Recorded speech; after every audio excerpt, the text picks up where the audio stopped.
President, I want to say a word about the energy future of my state and the Vermont Yankee nuclear power plant.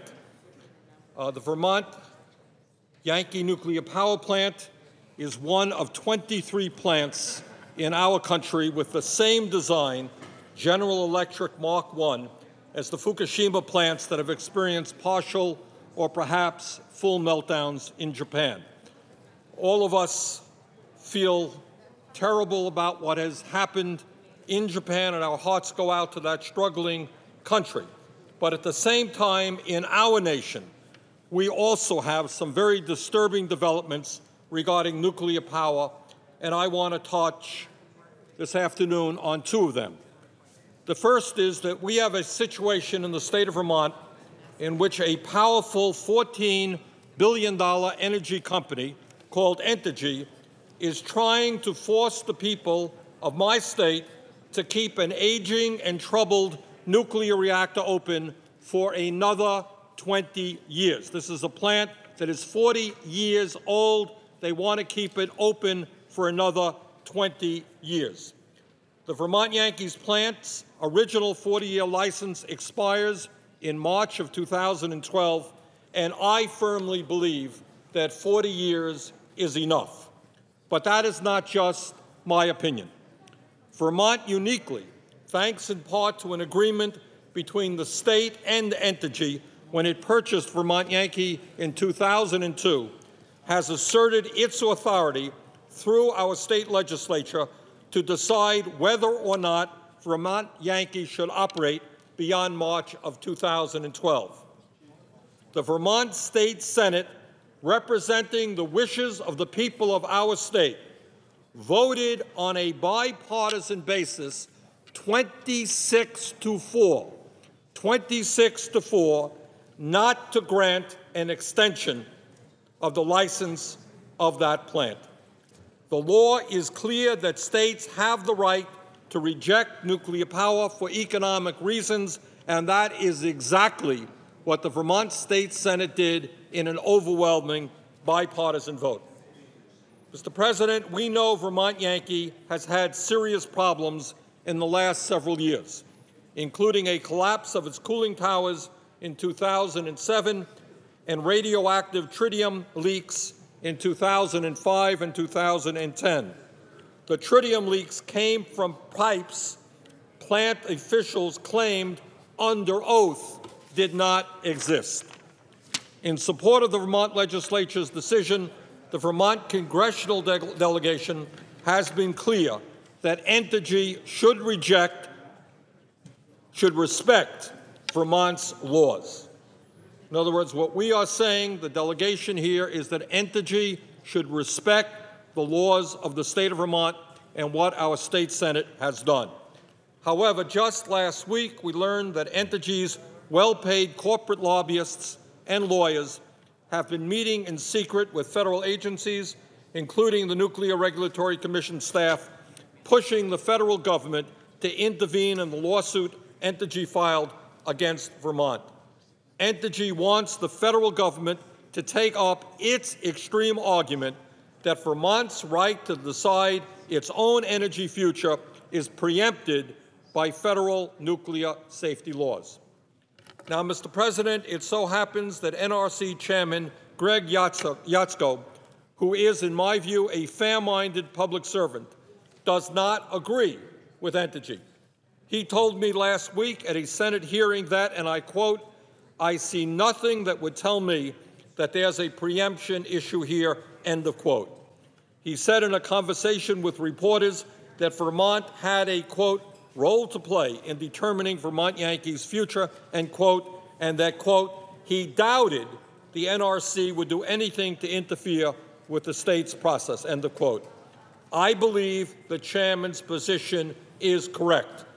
The NRC regulates safety, although some Vermonters believe that they don't do that very well. Nevertheless, it is not the arbiter of political or legal disputes between a powerful energy company and the state of Vermont. That is not the business of the NRC. So I was very surprised to learn last week that against the chairman's public recommendation, the NRC voted in secret by a 3-2 margin to tell the Department of Justice to intervene on Entergy's behalf. When I questioned the NRC's commissioners at a hearing last week, they refused to tell us how they voted. Several of them admitted that they had not even read the major 1983 Supreme Court opinion on this issue, a case between PG&E versus California, where the Supreme Court said, and I quote, an important quote regarding states' rights and nuclear energy. And this is the quote from the Supreme Court. Quote, the promotion of nuclear power is not to be accomplished at all costs.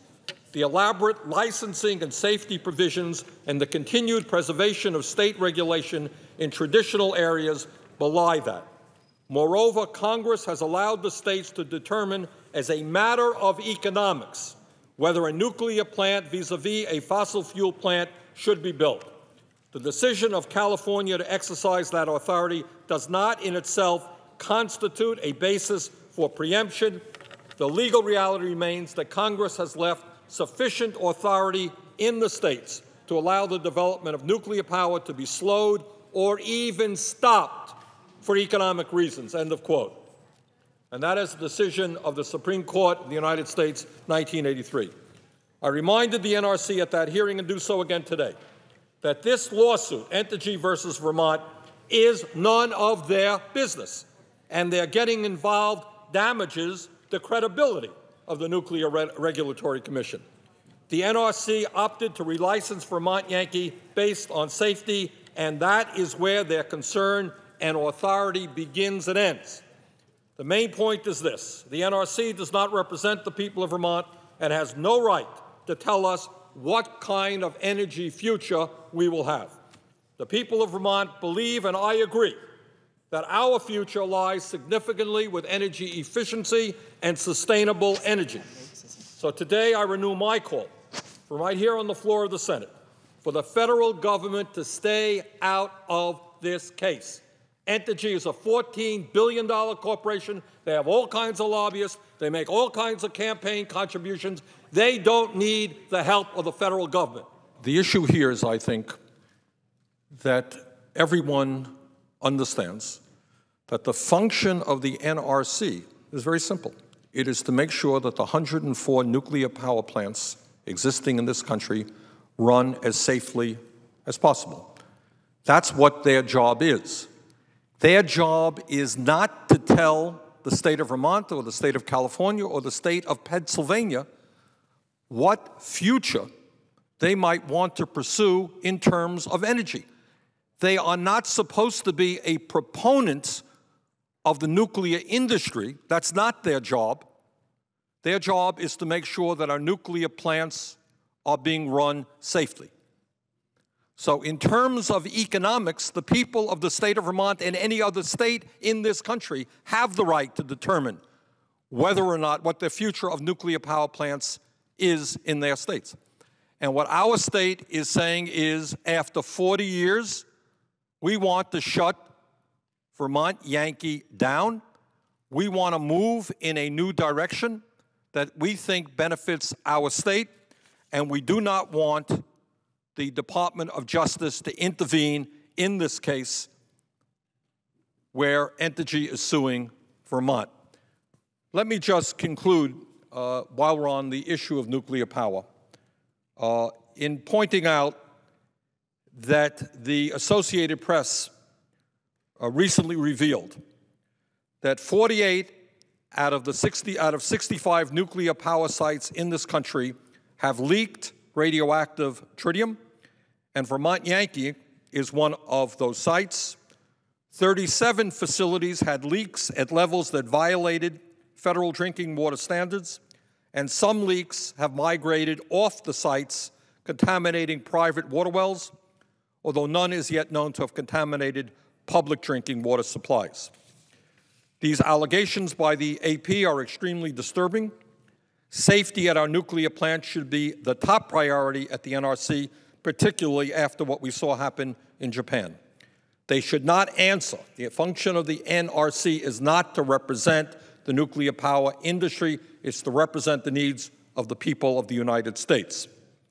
And that is why I will be working as a member of the Environment Committee, which has oversight over the NRC, with our chairperson, Senator Barbara Boxer, and others on the committee who are interested in this issue, to call for a GAO investigation of the allegations made by the Associated Press.